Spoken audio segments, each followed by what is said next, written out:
Okay, good morning, ladies and gentlemen. Thank you so much for having me to speak with you today. To get started, I'd like to ask you a question. I want you to think of a time where you've had to ask somebody for help. Now, what did it actually mean to you to get that help? Did it mean that you could finish a certain project? Did it mean that you could maybe go somewhere or do something?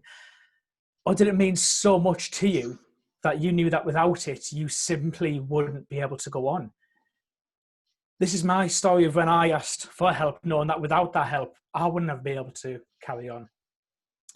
Today, I'm going to be speaking about something that gets increasing levels of publicity, media coverage, celebrity endorsement even, more and more every single year. It affects 25% of us and indirectly affects every single one of us. And yet it's something that people are still scared to talk about or even embarrassed. Of course, it'll come as no surprise to you that I'm talking about mental illness and by extension, mental health generally. And here's the thing, we all have mental health, every single one of us. And it's on a scale between really good and really bad. And we're anywhere on that scale at any given time.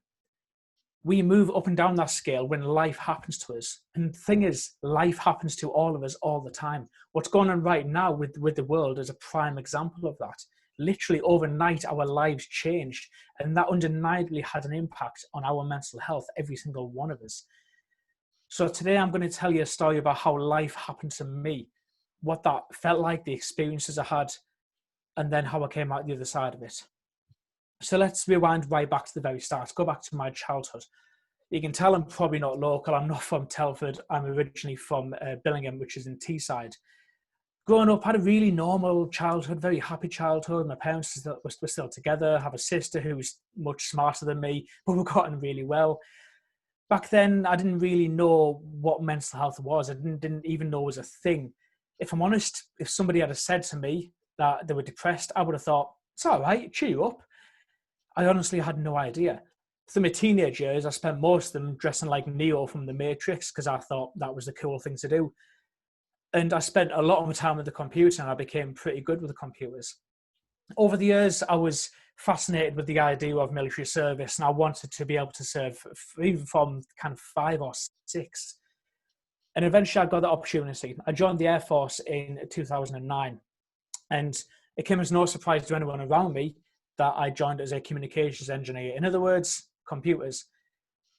I went through basic training and I didn't take it entirely seriously for a while. In fact, I had quite a lot of fun doing it. It was supposed to be an 8-week training course, and it actually took me 6 months because I got injured halfway through and probably not taking it seriously. I had a part in that as well. However, after that 6 months, I did graduate. After I graduated, I went on to my trade training as a comms techie at RAF Cosford. Spent a year there, and then they asked us where we wanted to be posted to.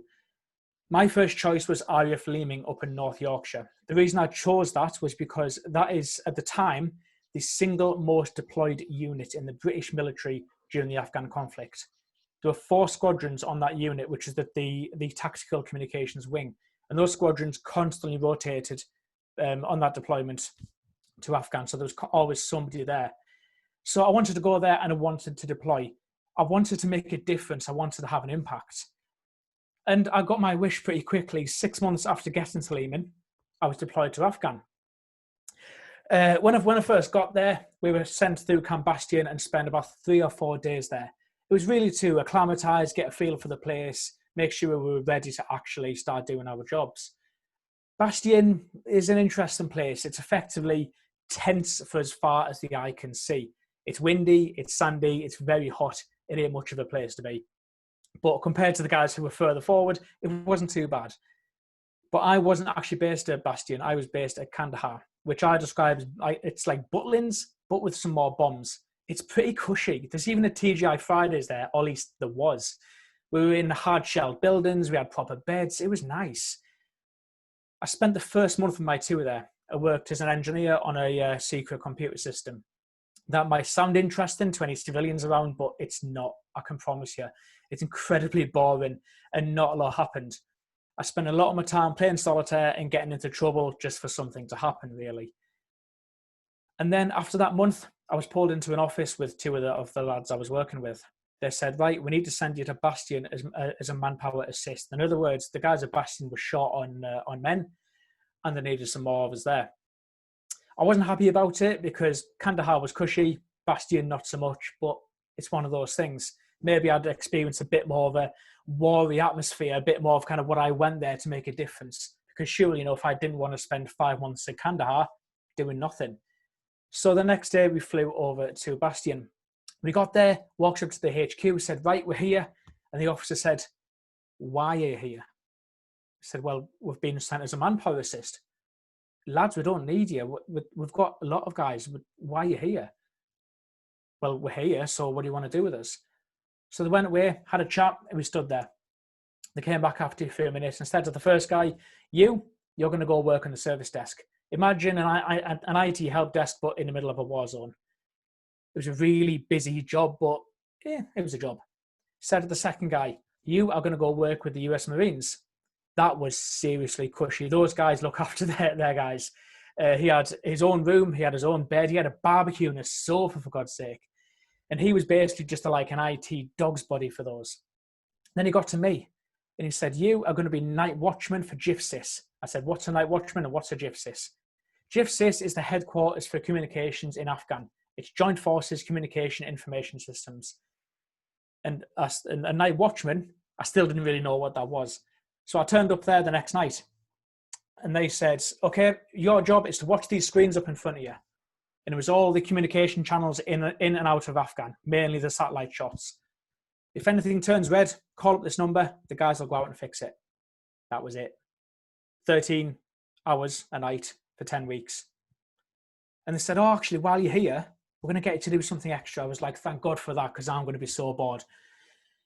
They said, what we wanted to do is monitor the JChat comms. JChat is effectively the military version of MSN Messenger. And what I was monitoring was the casualty comms. So any British service people that were killed or injured will come through here and we get the reports. Now, initially, these reports were very brief. It was a who, what, why, when, how.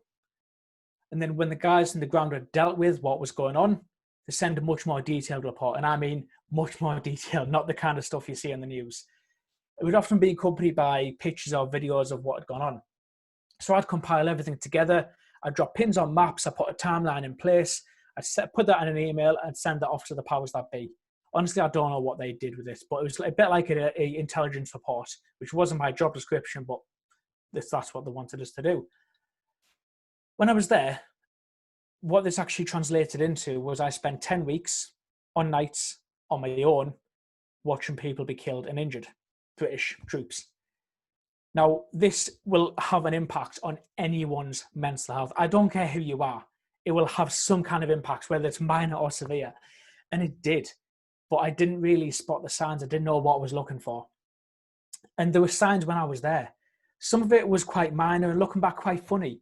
I remember we had a couple of little rubber sumo wrestler figures, and they were covered in this sticky stuff. So you mash them together, you throw them on the table and look like they were wrestling. So I used to spend my nights putting these guys into positions. I don't need to tell you guys what kind of positions do I. And then I would take photos of them in these positions and I'd create an album called Sumo Sutra. Now, looking back, that's kind of funny, a bit weird, and it's kind of a bit of a sign that maybe things up there weren't quite ticking right. But then there was other stuff that was less funny. After I got in a lot of these reports, I would then find myself in where we stored other welfare packages. These were effectively food parcels sent from friends, family, or just well-wishing members of the public. And I would gorge on these things. It was spare food. It didn't belong to anybody. It was for anybody who wanted it. And I would binge on it. And after I binged on it, I would then go to the toilets and I'd make myself sick. But you know what? I didn't see anything weird about this. It was kind of just part and parcel for me for some reason.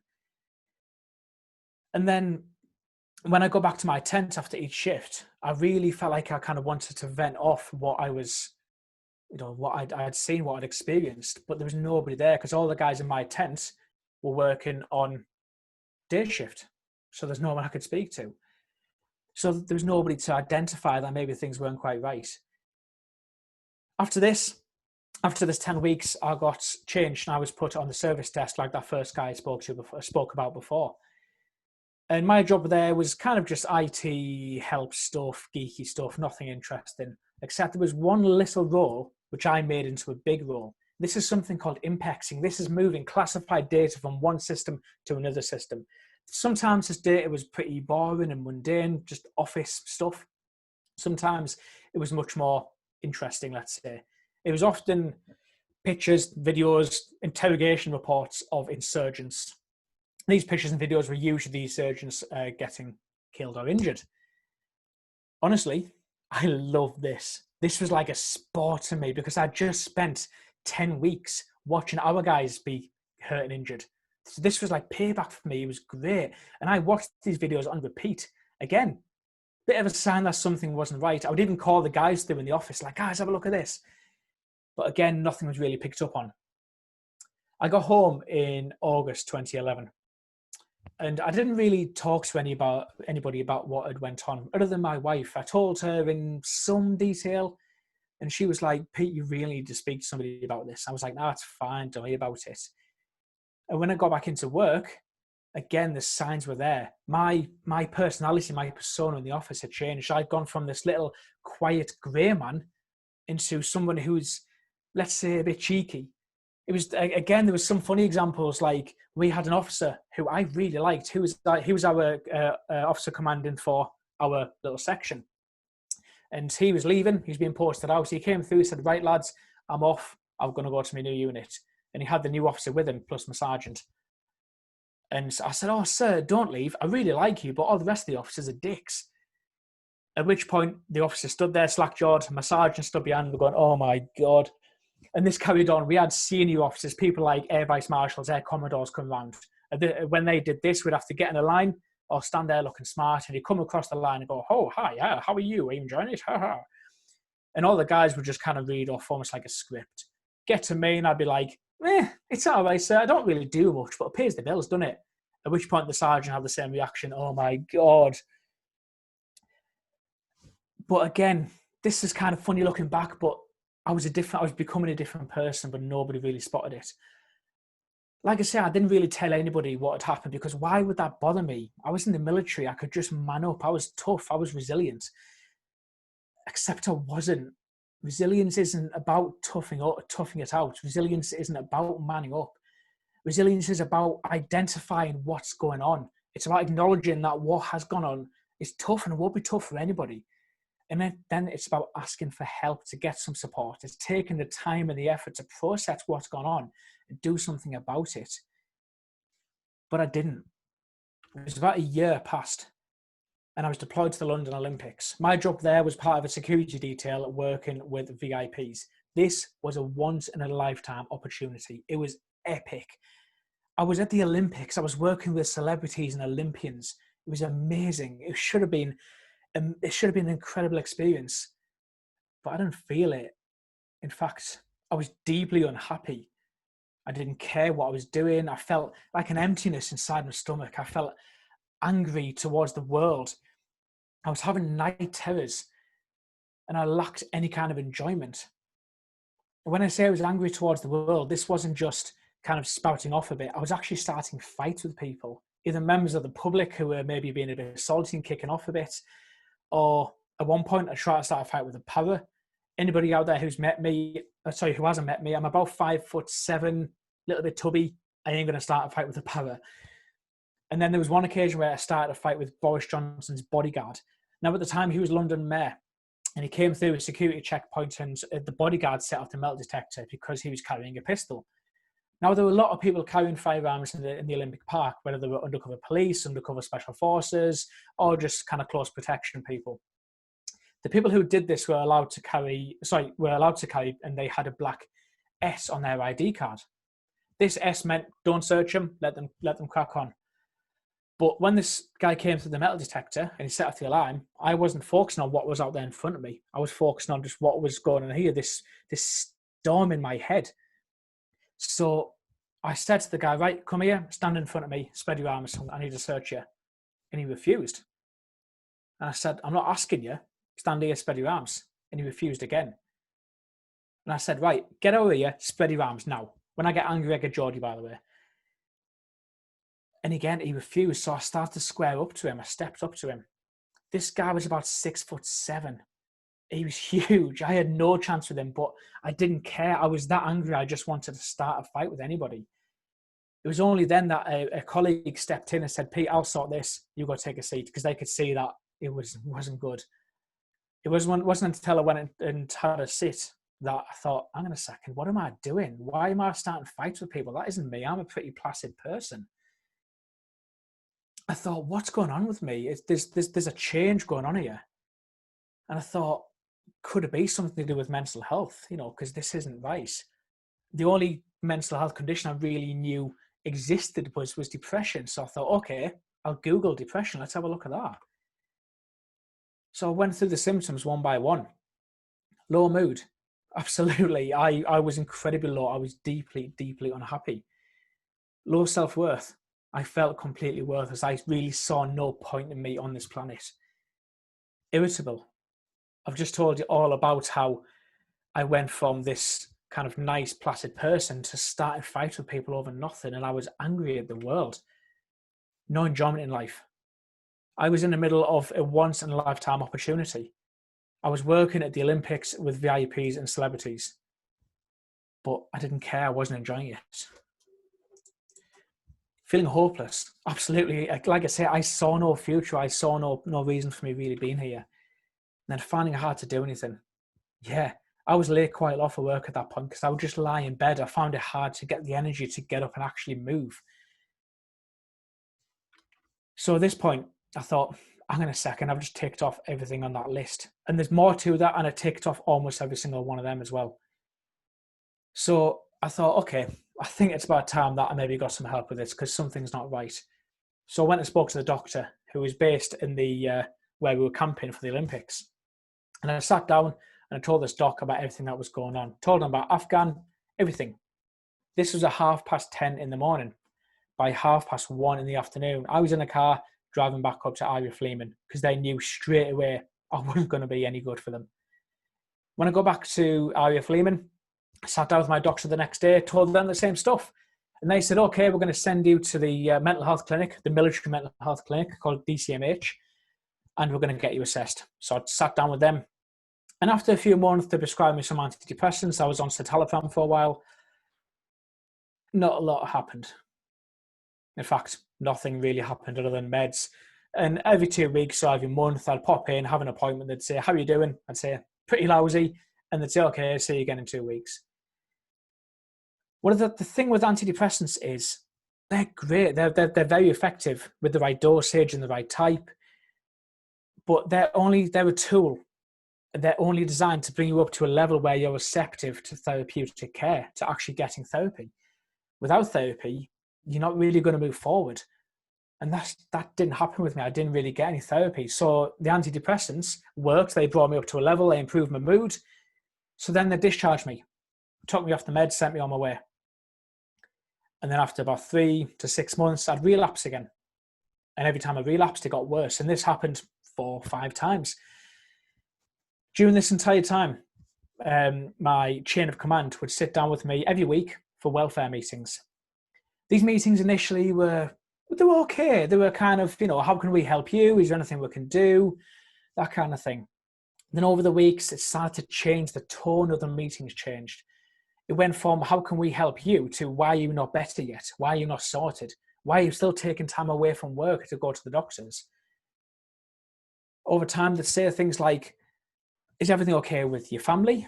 I said, yeah, family's fine.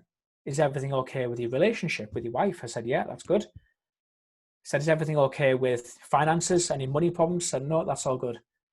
They went, well, so why can't you just wake up and be happy then? Why are you depressed? I said, if I could wake up and be happy, do you not think I would? And then they say things like, man up, just tough up a bit. And then there was little things like I wasn't allowed to go on AT, adventure training. I wasn't allowed to go hill walking with the guys because according to my chain of command, I might throw myself off a hill. This was their assumption. And I said, okay, what about if I get a doctor's note to say that I'm safe to do this? They said, get the note, we'll talk. So I did, got the note, took it back to them and said, no, no, we're not going to let you go because you might kill yourself, and that'll be really bad for us. Cheers, thanks for that. And then there was one particular meeting. They called me into their little office. There was my sergeant and my flight sergeant. They sat there, and instantly there was an atmosphere in the room. This was toxic. This wasn't like the other meetings. They had all of my, what we call sick chits or sick notes from the previous couple of years. And what had happened is, maybe every month or so I might take 1, 2, 3 days off when my head was pretty bad. And they had all these on the table, and they said, SAC White, we think that you're effectively faking your illness to get out of doing work. We're sick of it. The guys in your section are sick of it. The guys in your section are having to cover for you when you're out of your appointments or off work. We need you to stop it now. We are ordering you to stop it now, or we're going to charge you. They were literally going to dock my pay because I was suffering with my mental health. I remember sitting in this meeting, and a lot of it is a blur, but I remember thinking, how can I convince them that this is real? I can't show them mental illness isn't visible. And let's face it, by the time it becomes visible, you're that far down the line that you're not going to be sat in an office anyway. So I didn't know what to say. I was just like, I'm not faking this. This is real. But they just sat there looking at me, expecting me to go, okay then, sorry guys, I'll pack it in now. I remember after this meeting, I got on my bike and I started to ride home. And I had this overwhelming sense, this urge that I had to get home now. And as soon as I got on my front door, I just collapsed on the floor in a heap, crying, not just crying, like ugly tears. I lost control of my breathing. I was breathing so fast and heavy. I was going dizzy. My head was racing. I didn't know what was happening. I honestly felt like I was dying. Looking back now, I know that that was quite a severe panic attack, but I didn't really know what panic attacks were then. So eventually I managed to get myself up the stairs. I crawled up the stairs and I sat with my back to the bed, and I thought, I need to show them, I need to convince them that I am ill. And I thought about hitting myself originally. I'd have bruises from hitting myself. That's a visible injury. But at the same time, people bump into things, whatever. It might not be anything to do with mental health. I was like, how can I really show them? What can I do that somebody who is mentally well wouldn't do? And I thought, I know. I've got an air pistol under my bed. This was a little Colt 1911 air pistol. It wasn't strong enough to kill me, but it was certainly strong enough to hurt me. So I took it out, I loaded it, racked the slide, and eventually I put it to my arm. And I thought, I can shoot myself in the arm, put a bit of a hole in there. And that'll show them. That's pretty visible. But I was like, well, actually, no, because, people can bump into things or whatever. That wouldn't do. And I was like, maybe I can shoot myself somewhere in the face. Again, I didn't think this was going to kill me, so I could do it in the cheek or something. And I was like, well, no, again, but might say you cut yourself shaving or something stupid. And I was like, I know, this is a great idea. I can put it in my mouth. People who are mentally well won't do that. Yes, it's not visible, but clearly somebody who's okay with their mental health wouldn't do that. And as I was about to do this, I thought, hang on a second. You've just gone from wanting to hit yourself, to shoot yourself in the arm, to the face, to inside the mouth. And I knew that this wouldn't just stop there. This would have carried on. And I would have carried on until it probably would have ended my life. And that's when I kind of had to sit and pause for a second. And I had to make a decision. Am I going to do this? Or am I going to try and carry on or find a solution to this? By this point, I wasn't particularly suicidal, but I was heading in that direction. But I was a broken man. I had lost my identity as a man and as a human. Psychologically speaking, I was a mess. Everywhere I turned, there was some kind of reminder of what had happened in Afghan. Songs, movies, faces, smells, people of certain races or nationalities, particularly Middle Eastern. There were certain vehicles. If I saw an Apache gunship fly over, it felt like I was back in that place again. If I saw a Husky vehicle driving, same kind of thing. After this meeting, I went and spoke to the doctor, told him what had gone on. Within 3 weeks, they sent me off to RAF Crossford because they knew that I couldn't stay in that unit any longer. It was a risk to my safety. So I moved up there with my wife and my dog. It was settled down and it was quite nice. But the whole time, the doc still didn't really know what was going on. They diagnosed me with low mood by this point. Low mood? Really? Okay. I felt like a fraud. I felt like I was faking everything. If I just had low mood, why was I feeling like this? Was I faking it? Did I just need to man up a bit? Or was there something else going on? That's when I saw something on TV. I couldn't tell you what it was, but it was talking about PTSD. And I thought, okay, I have been to a war zone. I've witnessed some pretty grim stuff. Maybe it could be. So let's take a look at that. Feeling on guard. I'll tell you a quick story. When I went to the Birmingham Christmas market with my wife, if you've ever been there, you'll know that this place is manic. And I went there about 4 years ago. And when we were there, I was profiling every single person who was of Middle Eastern origin. Because by this point, I'd formed this pretty grim belief that if you're a Middle Eastern fighting age male, you could very well be a threat to me or people around us. I was looking for cover points if we were to come under contact, come under attack. I was looking for makeshift weapons. I was looking for security. I wanted to get out of there. I was purely on guard the whole time. Nightmares. I had a reoccurring nightmare where I was on patrol with the guys and would come under contact. But instantly my boots were melted into the ground and my weapon was blown from my hands. The guys all around me were being killed and injured. There was nothing I could do to help them. I was screaming for help. And what was actually happening in real time was I was screaming for help and I was thrashing about in the bed. I'd usually wake my wife up and she'd have to wake me up to try and calm me down. So I was having these horrible nightmares. With flashbacks, I wasn't having your traditional flashback where you believe you're back in that place again. But I was having kind of sensations where I felt like I was back in that place. Things like fireworks, even to this day, make me deeply uncomfortable, really, really tense. It's not that I think I'm under attack. It's just this real uncomfortable tenseness in my stomach. I feel like I have to get somewhere safe. I know I can't be driving if there's fireworks around because I will just put my foot down, fly down to get somewhere safe. Avoiding difficult memories. I've already spoke about how I didn't really talk about much what had gone on with other people. Not by this point because I didn't think it was important, but because it would bring back these feelings for me that were really uncomfortable. Unable to feel emotion. This is a particularly cruel aspect of PTSD and also depression that can happen.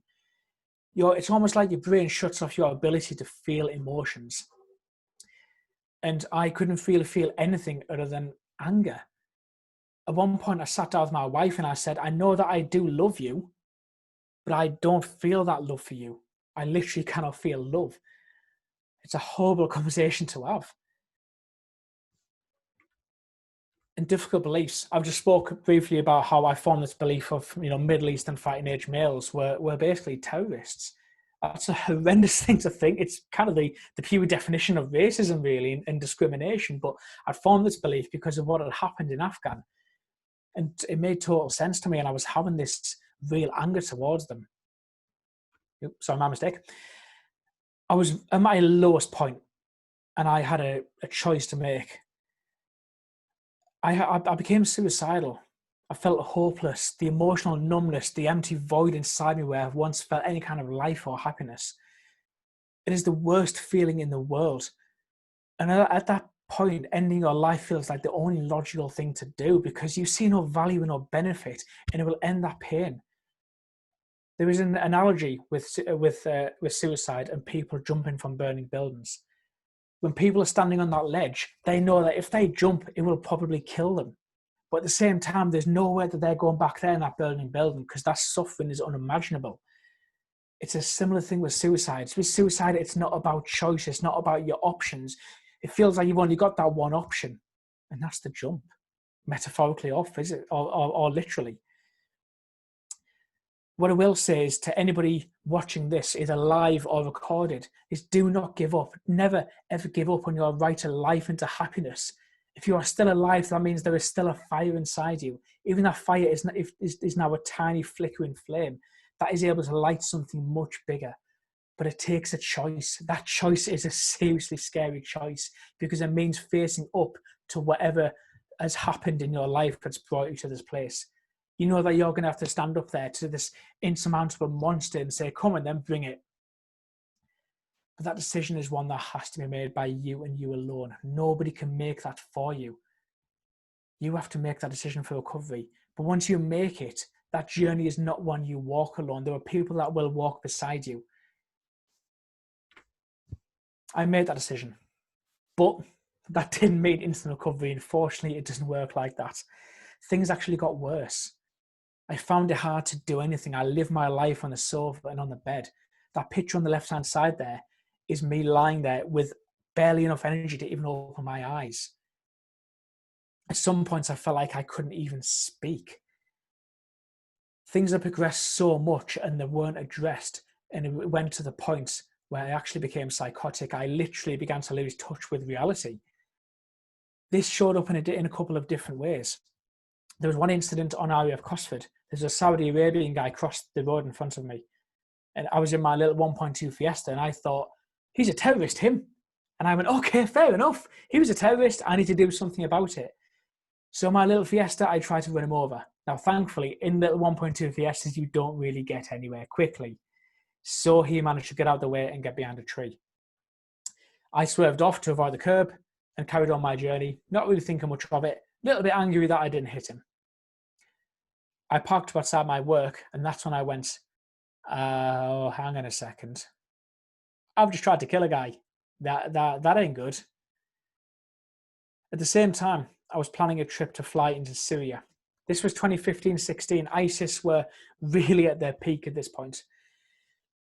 And I believed it was my purpose on this earth to fly into Syria and to go fight ISIS. This was my entire reason for belonging. I was researching how I could fly into there, the actual logistics of it, where I needed to go to, what towns or cities, where I could buy weapons when I was over there, body armor, ammunition. If we're totally honest, this was a one-way trip. I didn't ever intend on coming back. And I was okay with that. That was actually the kind of catalyst for the turning point, for the change. I was having a conversation, a fairly heated conversation with my psychiatrist one day. And in the heat of the moment, I let slip about this plan. I'd kept a secret from everybody else, but I let it slip. And he stopped. And he looked at me and he said, Pete, tell me about that a bit more. So reluctantly, I told him about the plan, knowing that he couldn't stop me, or thinking he couldn't. And he said, okay, Pete, let me just get this straight. I want to make sure I understand this right. You want to fly into Syria, not in your capacity as someone in the military, but as a civilian, effectively, and go kill people. I said, yeah. He said, you realise that's murder, don't you? I said, no, it's not. He said, what do you mean, no, it's not? I said, well, murder's killing other people. These aren't people. These aren't humans. They're vermin. They're a plague. These people need to die. And it was my duty to do that. At least that's what I saw. It took him 45 minutes to talk me down. At one point, I was standing up, screaming in his face. I'm pretty sure he was holding on to his personal safety line because he thought I was going to lash out at him. It was that made them wake up and say, this isn't just low mood or minor depression. There's something more going on here.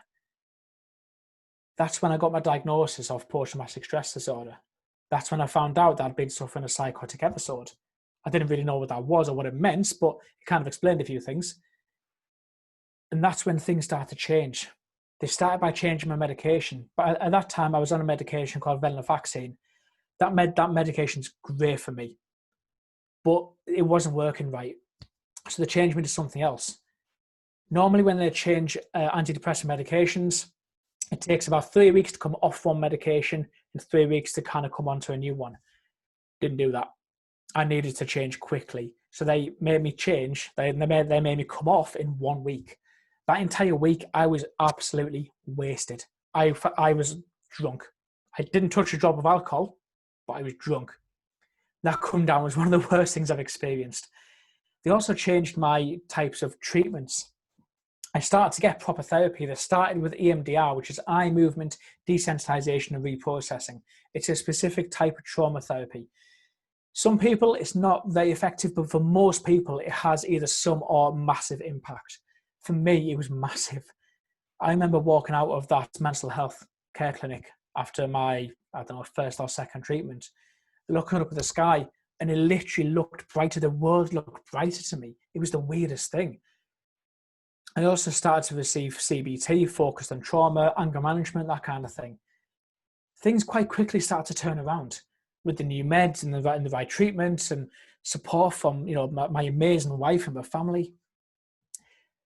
And I realized that actually I've been looking to other people to sort me out for 6-7 years.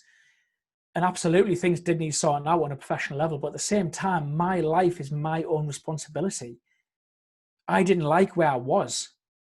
I wanted it to be better, but I wasn't doing anything to try and make it better. Even if it didn't work, I wasn't even trying. And also I'd realized that this meeting that happened with my chain of command, I'd given that meeting and these people so much power and so much presence over me that was what had driven my anger.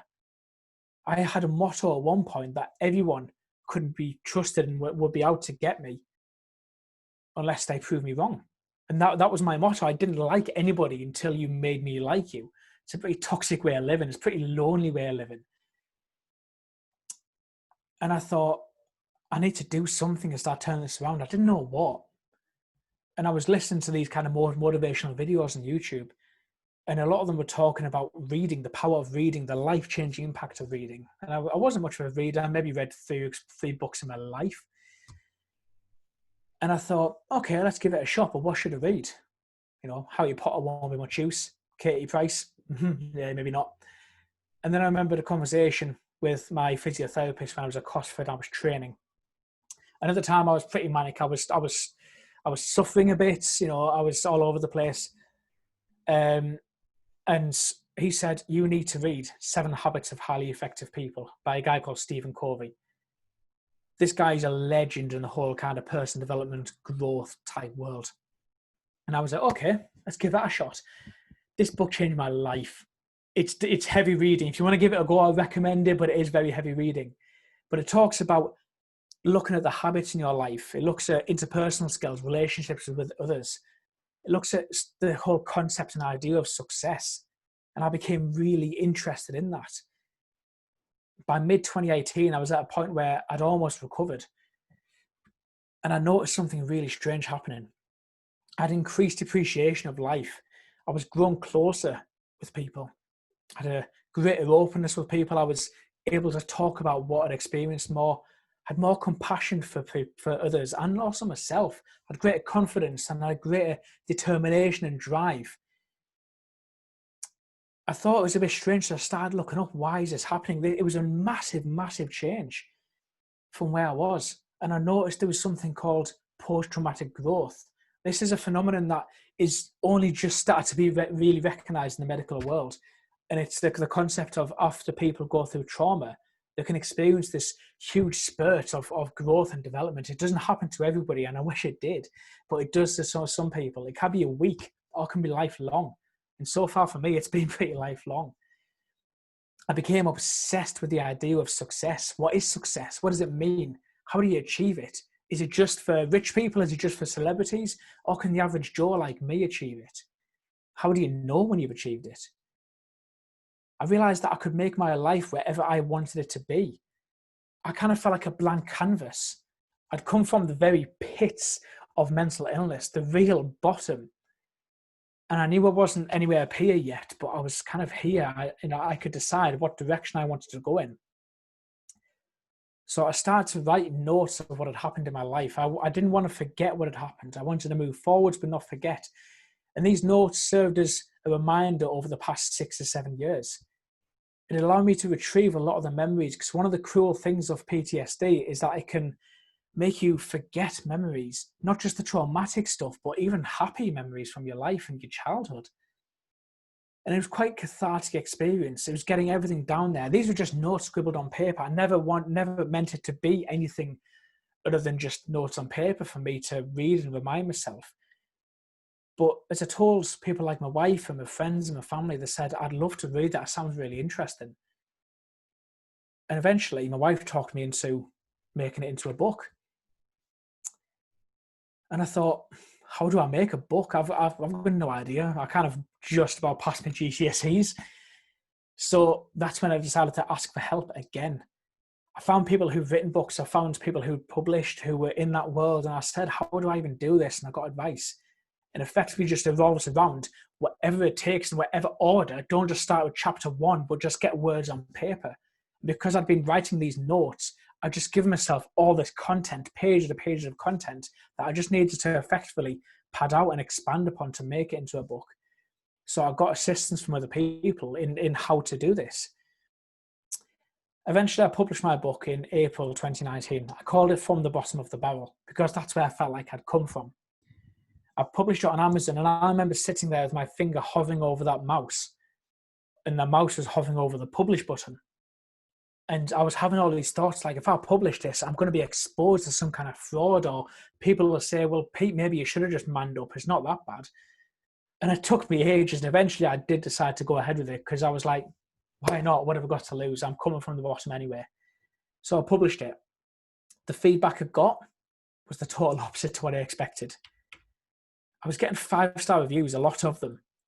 And not only that, but people were getting in touch with me directly through email or messages or whatever to tell me how this book had helped them, how they'd started to recognize that actually they'd been suffering some kind of symptoms of mental illness and hadn't identified it. And because of this, they're now going to go speak to the doctor, or they're just going to reach out to a friend and say, can I have a chat? The more people I spoke to, the more I realized that there were so many people out there who were suffering in silence. And the people who do decide to speak up and say something, 90% of them, and that is a real statistic, 90% of them suffer some kind of discrimination or stigma because of their mental health issues. And I was like, what? This isn't right. How can this be so prevalent and people don't know about it? I didn't know about it until I went through it. I realized that I had a story to tell. It took me a long time to accept this, but it was a story that people actually wanted to hear and was quite powerful. I always felt quite egotistical saying that. I was like, well, maybe you should just get over yourself. But actually, no, this is a story that could make a difference. It could help others. It could show people that they're not alone, that they can get support. There is support out there, and that they don't need to suffer in silence. Not only did I have a story, I was willing to tell it. I was able to tell it. There were a lot of people who experience mental health issues, and totally understandably, they don't feel happy to discuss it because it still feels embarrassing. It still feels like this taboo subject, and it's often really painful memories that they don't want to keep going over. But for me, that didn't bother me for whatever reason. And all of a sudden, I found myself being invited to speak in public, to go on the radio and talk about things. And I thought, I can do something with this. I can actually have an impact. And that's what I wanted to do. At the very start of this, I spoke about wanting to make an impact, mainly in the military, but that didn't really happen. And by this point, I'd been medically discharged from the military because I wasn't much use to them anymore. I was kind of glad of the fact as well. I'd moved on past it. And I thought to myself, where can I make this impact? How can I do it? And then I was looking on the Mind website. It's in the Mind, the charity. Seriously, look at it. It's a brilliant website. And there were some stats on there. 1 in 4 people will suffer a mental health issue every year. So 25% of us. 1 in 6 people are suffering in a workplace right this second. But 75% of the people suffering won't get any support. And the most likely place that someone is going to face any kind of discrimination or stigma is in the workplace. And businesses didn't know what to do with mental health. I had a couple of experiences where I was working, and I was working in IT at this time in Civvy Street. I had a couple of experiences where people approached me for support, and not just everyday support, but they were suicidal. In one case, he was going to commit suicide after our conversation, after work had finished. In another case, there was a young lad who'd actually just tried, and I managed to get to him before he was able to try again because the first time failed. And I thought, and there's something here. So my story, workplace, making an impact. So I thought if I combine my story, my experience with formal training and the qualifications, I could do something. I could make an impact in the business world. And that's where I could have the biggest reach. And that's what I did. So I started my business, Pete White Consulting. It's focused around mental awareness, raising a message like we are right now. that it's okay to talk, it's okay to open up, there is support out there. Mental health first aid training, so it actually gives people the tools, the actual practical tools and the methods to support others and also support themselves. And also I'd sit down with management, with execs, with HR, and would go through how they can actually support their employees. We'd put a strategy in place, not just a policy saying, I will support the mental health of my employees, because that's pretty meaningless. But actually, how are they going to do it? What are they going to do if somebody experiences a mental health issue? Because in a workplace of 40, 50, 100 people, there are people who are suffering right now, guarantee it. My business isn't just about box ticking. It's not just about going in, delivering a training, cheese easy, I'm off. It's about creating fundamental change in that organization. And they actually save money as a consequence. For every pound they spend, it's about £5 saved. So it's massive. And not only that, but people are happier, people are healthier, they're more productive. I do all of this without the corporate bull, without the suit and just reading from a textbook. I do it using my own experience. However, when I started it, I had no idea what I was doing. Like the book, I didn't even know where to start. I tried researching how to run a business, but it's all pretty vague stuff out there. So again, I asked for help from people who've been there, people who are consultants, who are trainers, who work in mental health. People who are amazingly kind. A lot of them would give their time for free, and that helped me start the business. I started out by targeting small businesses. I didn't want to start too big. I didn't want to kind of jump the gun. I didn't want to get in too deep. Sorry, my dog's just barking downstairs. But then, and I did get some work in from small businesses. But actually, I started to have people come to me who were much, much bigger businesses, even hundreds or thousands of employees. And that was ideal, because that's where I could make the difference. Yes, it was scary, but that's where I can make the biggest difference. And that's kind of what I do now, is I work primarily in the healthcare industry with the NHS, but also with big businesses. And that's where I can have the biggest impact. So what is the secret to all of this? I'm hoping you've kind of latched onto it a little bit. I've given you a couple of clues. It's asking for help. Ask for help if you need it, whether that's with your mental health or with something else. And if nobody listens, or if you feel like nobody's listening, ask again, ask other people, keep asking, make yourself heard, make it so that they can't ignore you, because I can guarantee you there are people out there that help. And if somebody tries and it doesn't work, that's okay, go to somebody else. There is no shame in asking for help. You are not a burden. People actually enjoy giving people help. It makes them feel good. So help yourself, and you can also help them in the process. Asking for help can and does save lives. I'm proof of that. And taking that first step, asking for help, will open the doors to get it.